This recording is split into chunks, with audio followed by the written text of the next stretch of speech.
Assalamualaikum warahmatullahi wabarakatuh. Waalaikumsalam warahmatullahi wabarakatuh. Alhamdulillah. Alhamdulillah wassalatu wassalamu ala Rasulillah wa ala alihi wa sahbihi wa man walah. Asyhadu an la ilaha illallah wahdahu la syarika lah wa asyhadu anna Muhammadan abduhu wa rasuluhu la nabiyya wa la rasula ba'dah. Nusalli wa nusallim ala nabiyyina Muhammadin wa ala alihi wa sahbihi ajma'in. Allahumma inna nas'aluka ilman nafi'a wa rizqan thayyiba wa amalan mutaqabbala, amin ya rabbal alamin. Jamaah sekalian rahimani wa rahimakumullah. Alhamdulillah, kita bersyukur kepada Allah Subhanahu wa taala atas limpahan karunia dan nikmatnya kepada kita, sehingga kita bisa melaksanakan salat subuh secara berjamaah. Kemudian kita lanjutkan dengan berkumpul di salah satu rumah Allah Subhanahu wa taala yang fadilahnya sangat besar. Rasulullah sallallahu alaihi wasallam bersabda, "Majtama'a qaumun fi baitin min buyutillah." Tidaklah suatu kaum itu berkumpul di salah satu dari rumah Allah Subhanahu wa taala, itu masjid. Yatadarasunahu, yatluna kitab Allah. Mereka membaca kitab Allah, ayat-ayat Allah Subhanahu wa taala. Wa yatadarasunahu bainahum. Mereka saling mengkaji isinya. Illa nazalat alaihimus sakinah, kecuali akan diturunkan kepadanya sakinah, ketenangan. Wa ghasyatumur rahmah, dan dicurahkan kepada mereka rahmat. Wa zakarahumullahu fi man indah, dan Allah wa hafat bihimul malaikah, akan diliputi kepada mereka malaikat Allah Subhanahu wa taala. Wa zakarahumullahu fi man indah, dan Allah sebutkan nama-nama mereka itu di sisi Allah Subhanahu wa taala. Maka kita berharap kepada Allah Subhanahu wa taala, mudah-mudahan majelis kita pada pagi hari ini tercatat sebagai majelis yang diridhoi Allah Subhanahu wa taala, sehingga menjadi pemberat hasanah kebaikan kita di hari akhir kelak. Allahumma amin. Ma'asyiral muslimin rahimani wa rahimakumullah. Pada kajian subuh kali ini, khususnya jadwal saya, maka kita mulai dari membaca kitab alias kajian kitab yang di sini yang menjadi pilihan saya adalah kitab yang sangat baik sekali untuk kita ambil manfaatnya, yaitu kitab Ad-Da' wa Dawa.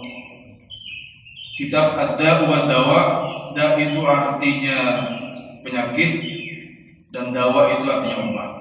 Jadi penyakit dan obatnya, yang ditulis oleh Al-Imam Ibnul Qayyim. Al-Imam Ibnul Qayyim. Al-Imam Ibnul Qayyim ini seorang ulama yang luar biasa dalam konsentrasinya kepada penyakit-penyakit, khususnya penyakit hati, di samping penyakit fisik. Kalau penyakit fisik, beliau ada sebuah kitab namanya Tibbun Nabawi, kedokteran Nabi. Iya. Jadi beliau ini dikenal sebagai ulama yang konsen betul dalam bidang kesehatan, rohani maupun jasmani. Nama asal muslimin rahimani wa rahimakumullah. Kitab ini ada sejarahnya. Kenapa kitab ini ditulis oleh beliau Ibnu Qayyim rahimahullah? Ya, ini awal kitabnya. Jadi sebelum-sebelumnya adalah muqaddimah, sambutan-sambutan dari pentasnif kitabnya, ya, pengecek dalil-dalilnya, jadi panjang. Cetakan bukunya, ini nggak perlu kita bahas yang itu. Ya, langsung kepada isi dari kitab ini. Bismillahirrahmanirrahim. Wala haula wala quwwata illa billahil aliyyil azim. Tidak ada daya dan kekuatan kecuali Allah Subhanahu wa taala yang Maha Tinggi dan Maha Agung. Ma taqulu sadatul ulama'u a'immatud din radhiyallahu anhum ajma'in. Jadi ada penanya bertanya kepada Ibnul Qayyim. Dia mengatakan, apa yang dikatakan oleh para ulama, imam-imam pemuka agama, semoga Allah meridhai mereka semuanya. Fi rajulin ubtuliya bibaliyah. Ada orang yang terkena suatu ujian, suatu bala, penyakit, kesusahan, penderitaan. Wa alima annaha in istamarrat bihi afsadat alaihi dunyahu wa akhiratahu. Laki-laki itu tahu kalau dia terus-menerus dalam penderitaan itu, penyakit itu, bala itu akan merusak dunia dan agamanya, dunia dan akhiratnya. Wa qad ijtahada fi daf'iha an nafsihi bi kulli tariq. Dia sudah bersungguh-sungguh untuk menghilangkan penderitaan itu dari dirinya dengan semua cara. Segala cara sudah dicoba. Fama tazdadu illa tawaqqudan wa shiddatan. Tapi tidaklah hal itu terjadi kecuali tambah menyala penderitaan itu, tambah berat. Jadi sudah dicoba segala cara, bukannya hilang tapi tambah parah. Semua cara sudah ditempuh untuk menghilangkan penderitaan itu, bala itu. Famal hilatu fi daf'iha, lalu apa cara yang terbaik untuk menghilangkannya? Wa ma tariqu ila kashfiha, bagaimana cara menghilangkan penderitaan ini? Baik. Maka kita sudah bisa tangkap bagaimana yang dirasakan oleh penanya ini. Dia betul-betul sudah kehilangan cara. Dia ingin selamat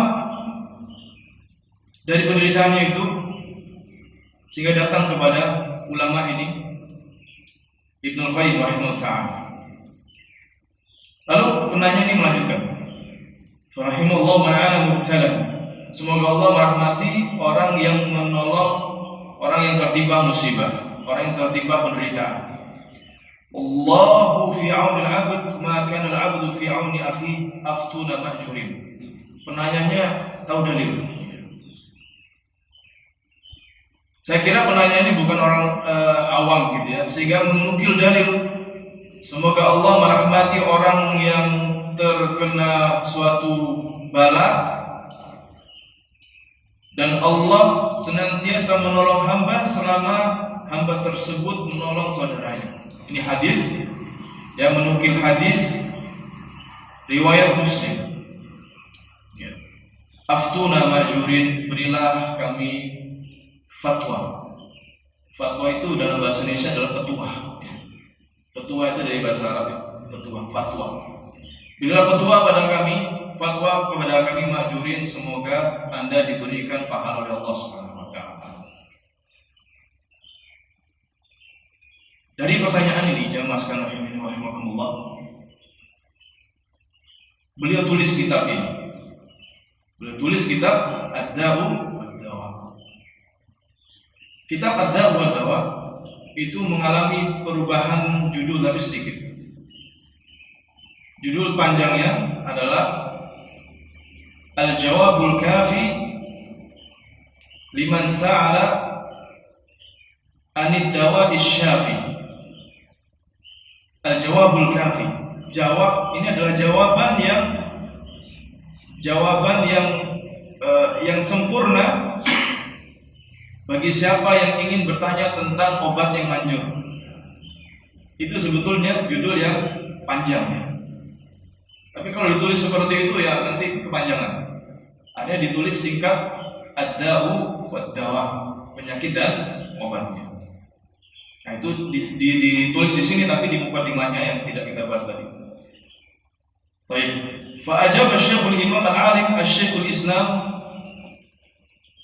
maka Syekhul Imam Al-Alim Syekhul Islam Mufti Al-Firaqi Syamsuddin Abu Abdullah Muhammad bin Abi Bakar ibn Ayyub Imam Al-Madrasah Al-Jauziyah di Dimashq Al-Mahrusa radhiyallahu anhu. Ini nama asli, nama Ibnu Qayyim. Kita sering dengar nama Ibnu Qayyim, tapi nama aslinya siapa? Nama aslinya adalah Syamsuddin. Syamsuddin.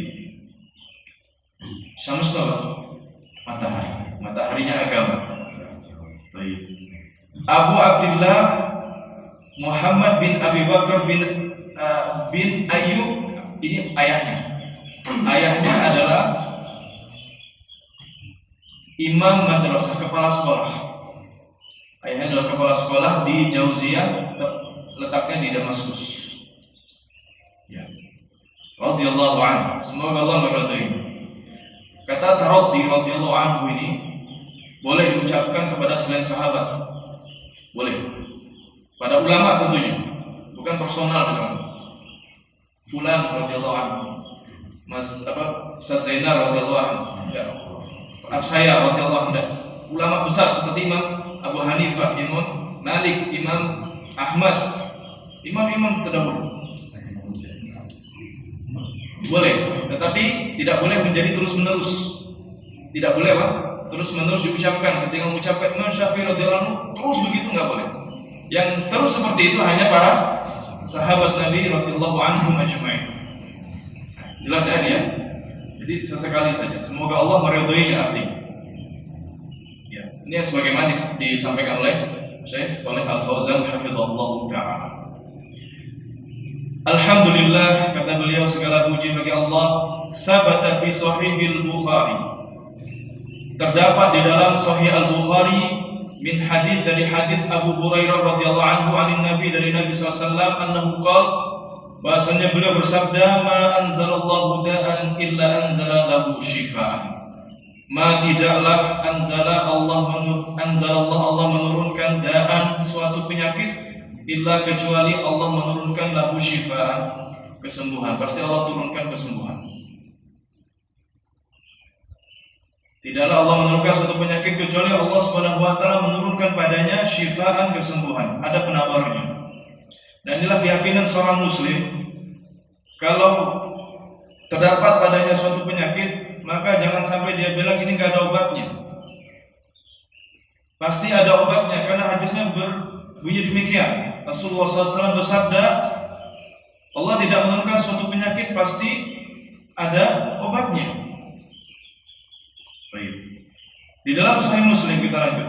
Min hadis Jabir bin Abdullah, dari hadis Jabir bin Abdullah, qala berkata, qala bersabda Rasulullah SAW, likulli da'in dawa, setiap penyakit itu ada dawanya, ada obatnya. Fa idza usiba dawa'ud dawa'a buri'a bi'idznillah.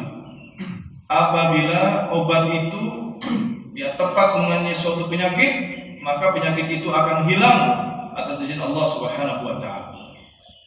Ya. Nah, di sini Ibnu Qayyim rahimahullah taala menjawab pertanyaan orang tadi, ya, menukil sebuah hadis yang ya, kita tahu ya. Jadi kalau ada orang yang sangat membutuhkan, apalagi ingin selesai dari suatu permasalahan, dari suatu penyakit, diberi hadis ini, masya Allah, ya, timbullah percaya dirinya, semangatnya, kan. Jangan dibelokkan kemana-mana, sampaikan hadis Nabi SAW. Tenang, setiap penyakit pasti ada obatnya. Jangan sampai mengatakan tidak ada obatnya, pasti ada obatnya. Di dalam Musnad Imam Ahmad dari hadis Usama bin Shuraik dari Nabi SAW, Inna Allah lam yunzil da'an illa anzala lahu shifaan. Sesungguhnya Allah tidaklah menurunkan suatu penyakit kecuali Allah menurunkan padanya kesembuhannya. Alimahu man alimah, yang tahu obatnya ya tahu, wa jahilahu man jahil, yang enggak tahu yang enggak tahu. Jadi di sini kita disuruh cari apa? Tahu obatnya kan?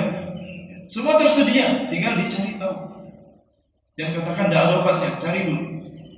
Pasti ada penawarnya, pasti ada obatnya. Intinya keyakinan kita jangan sampai ya suatu penyakit itu kemudian nggak ada obatnya. Kan betapa banyak ada vonis dari medis ya kan, ini suatu penyakit tidak ada obatnya ya. Silakan itu medis, tapi kita sebagai seorang muslim tidak boleh berkeyakinan demikian, pasti ada obatnya. Wa hadza ya'ummu adwa al-qalbi war-ruhi wal-badan wa adwiyataha. Semua ini obat itu dan hadis tadi berlaku umum untuk penyakit-penyakit hati, penyakit-penyakit ruh dan penyakit badan. Penyakit hati pasti ada obatnya. Penyakit jiwa, orang gila itu pasti ada obatnya. Pasti ada obatnya. Wal badan dan penyakit fisik juga pasti ada obat. Semua. Wa adwiyataha dan obatnya. Ya. Semua itu mencakup penyakit-penyakit hati, penyakit ruh, penyakit badan, yaitu obat-obatnya, pasti ada obatnya. Waqad ja'ala Nabi sallallahu alaihi wasallam, dan Nabi sallallahu alaihi wasallam telah menjadikan al-jahla da'an. Yang namanya jahl, kebodohan, ketidaktahuan itu suatu penyakit. Ketidaktahuan, kebodohan itu suatu penyakit. Wa ja'ala dawa'ahu su'al ulama, dan Nabi SAW menjadikan obatnya adalah apa obatnya kebodohan itu? Tanya kepada ulama, kepada yang ahli. Jadi bukan belajar, tapi tanya kepada ahlinya. Betapa banyak orang yang belajar dengan sendirinya, tapi malah dapat jawaban, tapi jawabannya salah, gitu ya. Dan ini pentingnya kita itu belajar itu adalah dengan ketemu gurunya, dengan bimbingan ulama. Tidak hanya sekedar cukup satu-satunya adalah yaitu membaca saja, apalagi yang dibaca Google, ya, Syekh Google, gurunya Syekh Google. Ya, semua ada di sana, yang genah yang nggak genah semuanya. Ada ya, kalau pas ketemu yang nggak benar, ya seterusnya tinggalkan. Mungkin kita ambil satu faedah, satu kisah. Nah, kisah ini namanya Tuma al-Hakim. Tuma Hakim, bukan Tuman ya, awas. Tuma al-Hakim, salah dengar pula. Ini orang Arab, Tuma al-Hakim. Sampai dibuat syair ya, tentang orang yang belajarnya hanya pada buku saja, nggak ada bimbingan dari guru. Tuma al-Hakim ini buka praktek kesehatan, terapi. Tapi terapinya itu dari hasil bacaan buku saja, tidak pernah sekolah kedokteran, tidak pernah sekolah pengobatan, terapis dan seterusnya, nggak ada sertifikat, kira-kira kayak gitu. Suatu kali dia baca buku, dan bukunya itu sudah usang sekali lama, sudah lama. Lalu dia lihat ada hadis di situ, hadis yang dia baca, innal hayyata sauda'a dawa'un min kulli da'in. Seharusnya itu innal habbata sauda, titiknya kelebihan satu, karena kitabnya sudah terlalu usang sehingga ada bintik-bintiknya gitu. Jadi terbaca seharusnya innal habbatas sauda, dibaca innal hayyatas sauda. Apa itu hayya? Ular. Sesungguhnya ular hitam adalah obat dari semua penyakit. Dibuat praktik. Akhirnya mati itu pasien. Banyak yang mati pasien karena malpraktik ini. Jadi sebuah real ya. Kalau hanya sekedar membaca saja tanpa bimbingan, guru, ya jadinya seperti itu. Bukan tidak boleh membaca, silakan membaca. Tapi kalau tidak tahu, bingung, tanya, jangan disimpulkan sendiri, bahaya. Bahkan ada sebuah ungkapan para ulama, man kana syaikhuhul kitab fakana akhtauhu aksar min suwabih. Barang siapa syekhnya adalah kitab, kalau dulu kitab, kalau sekarang Google gitu ya. Siapa yang syekhnya adalah Google atau kitab saja, Google saja, bukan nggak boleh googling, boleh googling, mau yahing, mau apa gitu ya. Silakan, tapi siapa yang gurunya hanya buku, hanya Google saja, maka salahnya lebih banyak daripada benarnya. Kesalahannya lebih banyak daripada benarnya. Ya. Barakallahu li wa lakum. Jadi obat dari kebodohan adalah tanya kepada ulama. Diriwayatkan dari Abu Dawud, meriwayatkan di dalam sunannya dari hadis Jabir bin Abdullah, dia berkata, kharajna, kami suatu hari pernah keluar fi safarin, dalam suatu safar, perjalanan jauh. Fa asaba rajulan minna hajar. Lalu salah seorang dari kami ada yang terkena batu, terlempar batu. Kalau kita lihat redaksi selanjutnya, terkenanya di kepala, bagian kepala. Fasajjahu fi ra'sihi, lalu kepalanya retak. Summa ihtalam, retak pasti berdarah ya. Entah darah yang di dalam ataupun darahnya keluar. Summa ihtalam, kemudian orang itu tidur dan mimpi basah. Gak usah dijelaskan mimpi basah ya. Fasa'ala ashabahu, lalu dia bangunkan, bertanya kepada teman-temannya. Faqal, dia bilang, hal tajiduna li rukhsatan fit tayammum. Orang ini sudah betul tanya kan dengan apa yang dia alami.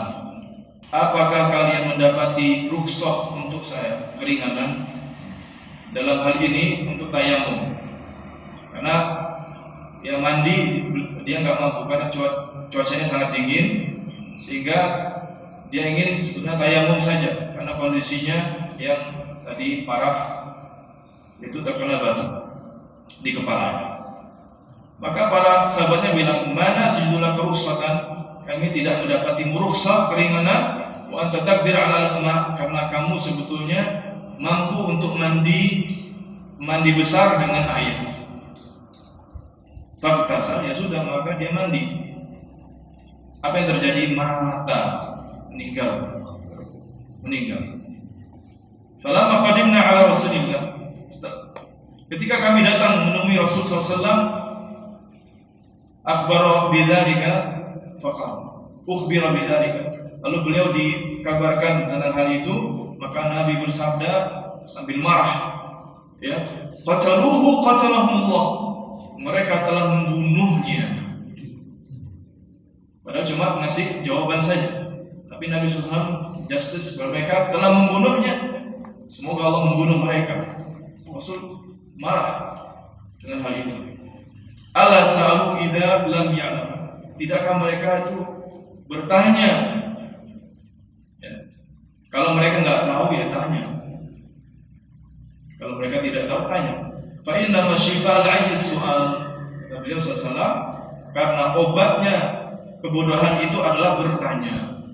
Obatnya kebodohan adalah bertanya. Inna makana yakfihi an yatayammama wa yaksira.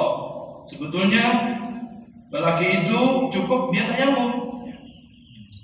Ada luka yang parah, maka cukup bagi dia tayamum wa yaksir, dan diteteskan airnya itu di lukanya. Kalau nggak bisa, hendaknya dia diperban, lukanya diperban, kemudian cukup diusap di bagian perbannya. Setelah itu dia baru mandi dan mengucurkan air di seluruh jasadnya. Ya. Nah, di sini Nabi SAW mengabarkan kepada kita bahwasanya kebodohan itu suatu penyakit dan obatnya adalah bertanya. Ya, ibaratnya kalau kita dalam ungkapan bahasa Indonesia malu bertanya, ya sesat di jalan. Jadi tanya. Waqad akhbara subhanahu wa Al-Quran annahu shifa. Allah subhanahu wa ta'ala telah mengabarkan bahwasanya Al-Quran adalah shifa, yaitu mendatangkan kesembuhan. Faqala ta'ala walau ja'alnahu Qur'anan a'jamiyyan laqalu laula fussilat ayatu a'jamiyyun wa 'arabiy qul huwa lil ladzina amanu hudan wa shifa. Sekiranya kami jadikan Quran itu dengan bahasa asing, bukan dengan bahasa Arab, laqalu, niscaya orang-orang Quraisy itu bilang, kenapa ayatnya tidak dijelaskan? Kenapa ayat-ayatnya tidak dijelaskan? Artinya orang Quraisy itu paham Al-Quran yang turun dengan bahasa Arab, tahu betul isinya. Sehingga Allah katakan kalau Al-Quran itu turun dengan bahasa selain Arab, pasti mereka akan bingung memahami apa isinya dan butuh perincian, harus detailkan. Sehingga Al-Quran itu bisa tebal sekali, lebih dari 30 juz. Ini Allah Subhanahu wa ta'ala mengabarkan. Jadi kemudian jangan mengandai-andai kenapa dulu Al-Quran kok nggak turunnya di Indonesia gitu misalnya. Al-Quran bahasa Indonesia. Oh, itu bisa tebal sekali nanti jadi. Karena tidaklah yang bisa membahasakan maksudnya Allah kecuali bahasa Arab. Sehingga bahasa Arab menjadi terpilih. Allah pilih bahasa Arab itu menjadi bahasa yang bisa menjelaskan apa yang Allah inginkan untuk para hambanya.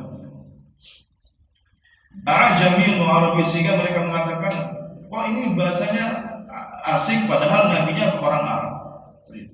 Kul katakanlah, di sini poinnya. Kul katakanlah, huwa lil ladzina amanu hudan wa shifa. Katakanlah Muhammad kepada orang-orang kafir Quraisy itu, sesungguhnya Al-Quran ini bagi orang-orang beriman adalah hudan wa shifa, petunjuk dan obat penawar kesembuhan. Jadi orang-orang kafir Quraisy menggugat Al-Quran. Nah, maka disuruh jawab ya oleh Allah Subhanahu wa ta'ala, katakanlah hai Muhammad, kalau orang beriman ya ini Al-Quran menjadi petunjuk. Mereka enggak protes dengan apa yang dalam Al-Quran, menerima ini Al-Quran benar, dan itu sebagai syifa, yaitu kesembuhan, mendatangkan yaitu kesembuhan ya. Juga firman Allah Subhanahu wa ta'ala, wa nunazzilu minal Qur'ani ma huwa syifaa'un wa rahmatul lil mu'minin, dan kami menurunkan berupa Al-Quran itu merupakan syifa. Sebetulnya syifa itu lebih tinggi daripada dawaun. Jamaah sekalian rahimani wa rahimakumullah. Kalau dawa itu obat, tapi kalau syifa itu lebih tinggi daripada obat. Karena syifa itu dari kata, kalau kita doa syafaqallah kan gitu ya, semoga Allah menyembuhkan. Allahumma rabban nasi adhibil ba'sa ishfi anta syafi. Dari situ kan. Artinya syifa itu kesembuhan. Kalau obat, ini penjelasan dari Syekh Shalih Al-Munajjid hafizahullah taala. Kalau namanya obat itu kadang manjur kadang tidak. Tapi kalau syifa sudah pasti kesembuhannya. Jadi Al-Quran itu berupa syifa. Jadi tidak sekedar obat tapi syifa. Wa rahmatul lil mu'minin, dan rahmat bagi orang-orang yang beriman. Kemudian Ibnu Qayyim menjelaskan kalau ada kata min di sini, wa min huna li bainal jins la li tab'id. Ini pembahasan bahasa Arab ya. Jadi min di sini bukan untuk menyebagiankan, tetapi ini adalah kata min untuk menjelaskan macam atau jenis. Jadi terjemahannya bukan kami menurunkan sebagian dari Al-Quran, bukan, tapi kami menurunkan berupa Al-Quran. Kayak ini masalah terjemahan, kita tidak fokus di sana. Fa inal Qur'ana kullahu syifa, karena Al-Quran semuanya adalah kesembuhan. Enggak mungkin sebagian Al-Quran adalah kesembuhan. Arti min di sana enggak, tapi semua Al-Quran mulai dari surat Al-Fatihah sampai surat An-Nas semuanya adalah syifa. Kama qala fil ayatil ukhra, sebagaimana Allah Subhanahu wa ta'ala juga katakan di ayat yang lain, bahwa syifaa'un lil qulub. Al-Quran itu obat bagi penyakit hati, min da'il jahl, dari sakit namanya sakit ketidaktahuan, wasyakki war-raib, sakit yang namanya keraguan dan kebimbangan. Sakit keraguan dan kebimbangan itu obatnya adalah Al-Quran. Kegalauan, kembali kepada Al-Quran. Kegelisahan kembali kepada Al-Quran. Walam yanzilillahu subhanahu wa ta'ala minas sama'i shifaan qattu 'am wala anfa wala a'zam wala anja fi izaltida min Al-Quran. Karena Allah tidak menurunkan dari langit ya suatu syifa, biar mudahnya obat gitu aja ya. Obat yang lebih umum naunya, macamnya satu tapi mengobati berbagai macam penyakit ya, dan lebih bermanfaat, lebih apung, lebih berefek untuk menghilangkan penyakit ya selain daripada Al-Quran. Jadi Al-Quran ini jamaah sekalian rahimani wa rahimakumullah bisa mengobati seluruh penyakit. Di dalam ini buktinya. Di dalam Sahih Al-Bukhari dan Muslim, di Sahihain, dua sahih artinya Bukhari dan Muslim. Dari hadis Sa'id Al-Khudri. Ia berkata, saya bacakan langsung saja cerita. Beberapa orang sahabat berangkat untuk safar. Mereka berjalan jauh sampai tiba di suatu perkampungan di kampung-kampung Arab. Lalu mereka minta dijamu, disuguhi. Menjadi tamu, kemudian nanti disuguhi, dijamu. Fa'abaw, tapi kaum tersebut mengabaikan. Enggak. Anyudayyifuhum, untuk menyambut mereka, disuguhi ya. Karena orang Arab itu terkenal sejak dari dulu sebelum Islam diturunkan adalah masyarakat yang sangat memuliakan tamu. Ya. Di antaranya itu kemuliaan orang-orang Arab, ya, kebiasaan yang mulia adalah memuliakan tamu. Nah, di sini malah enggak. Jadi sudah biasa kalau mereka mampir untuk tadi disuguhi. Tapi kaum ini enggak. Terus kepala sukunya itu terkena suatu sengatan. Enggak disebutkan sengatan apa. Ya jelas kalau tinggal di padang pasir, sengatan ya kalajengking gitu ya, ular dan lain sebagainya. Lalu kaumnya berusaha semaksimal mungkin sudah totalitas untuk mengobati kepala sukunya. Nah, di kata-kata ini penting. Orang yang tinggal di padang pasir, kira-kira kalau kena sengatan itu sudah biasa nggak? Sudah biasa. Tahu nggak cara mengobatinya? Sudah tahu. Artinya sudah berpengalaman gitu kan, tinggal di.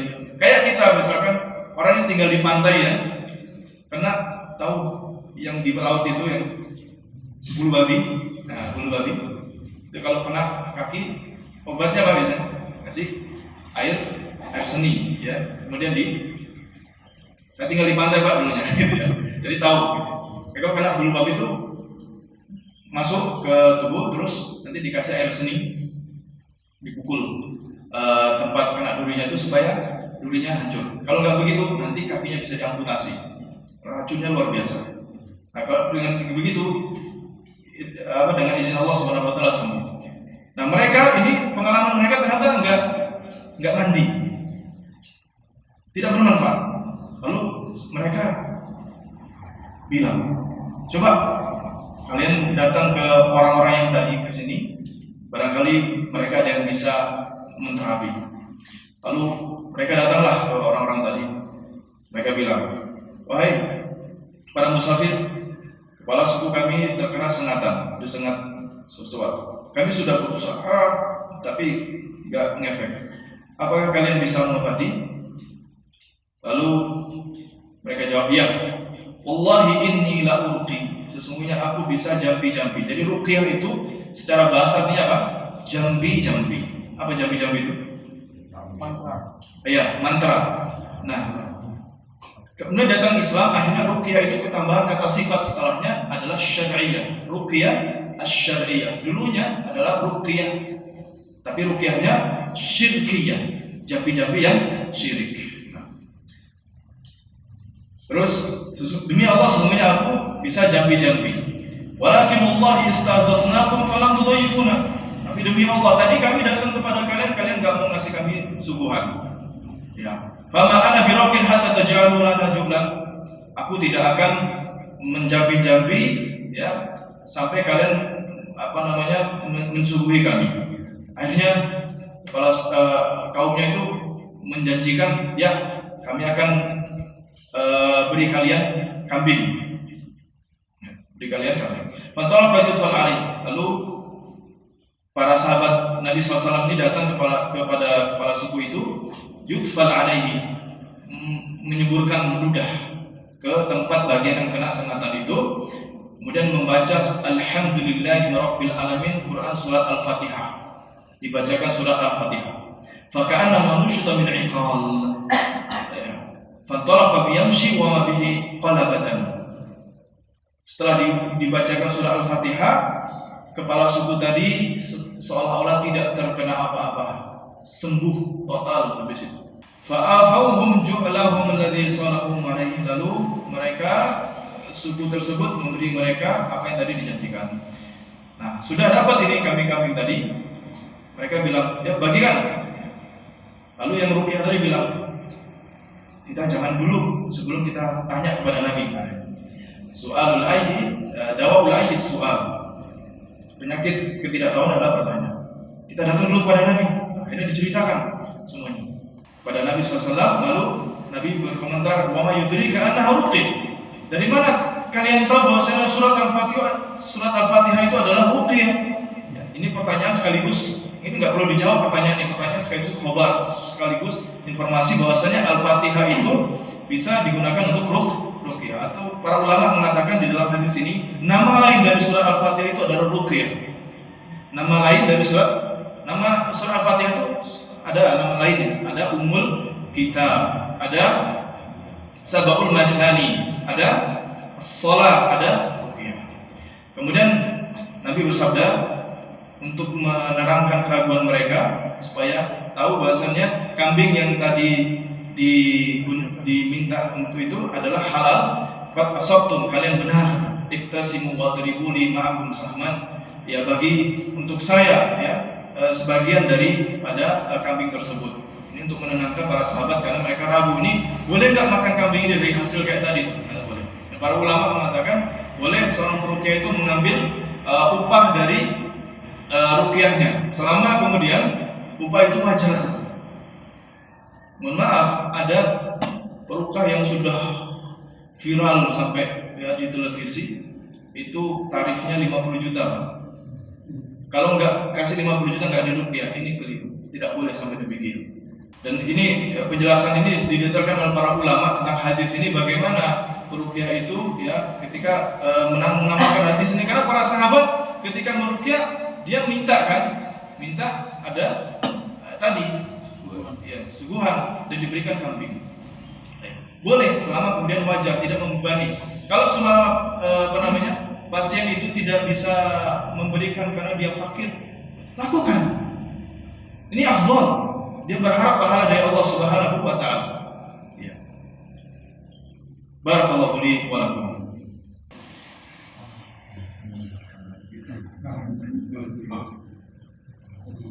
Iya. Sebetulnya membaca kitab ini harus tahu titik berhentinya yang tepat supaya nggak gantung sebetulnya. Barakallahu fikum. Tetapi di sini kita teruskan harus cerdas, tafattun, fatana, harus cerdas. Wa huwa anal adhkar wal ayat wal a'diyah allati yashtafi biha wa yulqi biha hiya fi nafsiha nafi'a syafi. Nah, ini penting. Yang namanya zikir-zikir, ayat-ayat, doa-doa itu bisa digunakan untuk menterapi, mendatangkan kesembuhan, dan itu sudah pasti manfaatnya. Ya.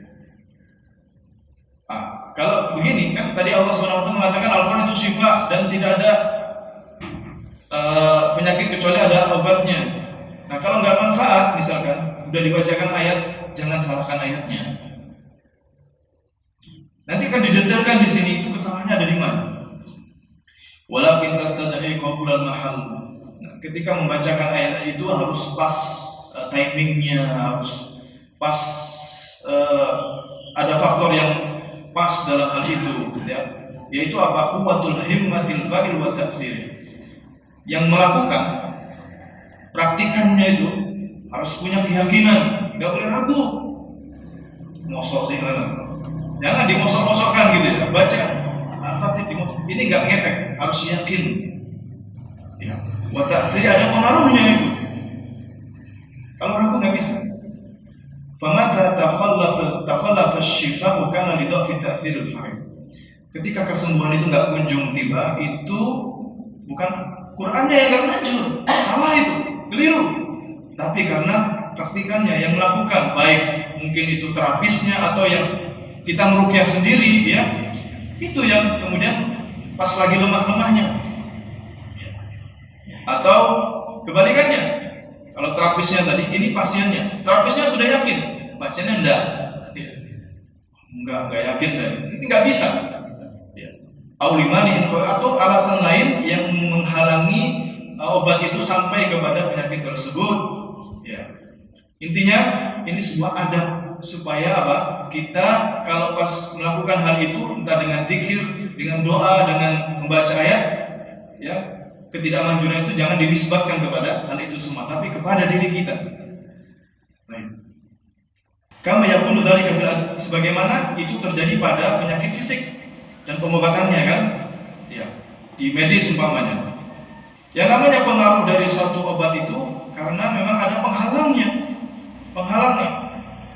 Ya, ketika ada orang yang mengambil suatu obat, maka ya di dalam dunia medis kan pasien itu harus ada qabul tam, qabul itu menerima. Jadi dikasih resep, jangan protes. Dok, ini obatnya nggak begini. Kan tahu siapa gitu kan? Dokternya, apa pasiennya? Pasiennya malah ngeyel gitu kan? Nggak begini dok. Nah, ini alamat apa? Nggak akan ini waras dia, nggak akan mandi, nggak akan nggak akan ini sembuh. Ya. Tapi terima ini. Betapa banyak orang kemudian pasien yang cuma dikasih obat sedikit ya, tapi karena apa kepercayaannya kepada dokter itu sembuh gitu. Baik. Itu dalam dunia medis. Dan dalam tadi juga begitu sebetulnya. Jadi intifa'ul badan bihi bihasabi dzalikal qabul. Badan atau fisik menerima manfaat dari suatu obat itu tergantung bagaimana penerimaan dia terhadap obat tersebut. Semakin tidak terima, semakin tidak manjur, tidak mandi. Begitupun hati apabila dia mengambil jalan ruqyah tadi, jambi-jambi dan ta'awudz. Ta'awudz itu dengan membaca ayat-ayat ta'awudz yang minta perlindungan kepada Allah dari mara bahaya, biqabulit tam, dengan penerimaan yang total. Terima dengan total ya. Wa kana bi raqi nafsi fa'ala wa himmati musra asra fi zaltidda. Maka ruqyah tadi atau proses ruqyah itu akan berefek, akan bermanfaat dan pasti akan mendatangkan yaitu obat. Nah, sampai di sini dulu. Jamaah sekalian rahimakumullah, barangkali ada yang diskusikan, kalau tidak ada ya alhamdulillah. Tadi yang nunjuk dulu itu Pak, mohon maaf. Nanti lagi aja dengan. Assalamualaikum warahmatullahi wabarakatuh. Ada yang mengikuti pengajian seperti ini setelah penyakit, di antaranya penyakit segala penyakit atau orangnya kecuali satu penyakit ketuaan. Pertanyaannya itu dari pertanyaan ketuaan itu suatu penyakit atau prostawan disabilitas? Masya Allah.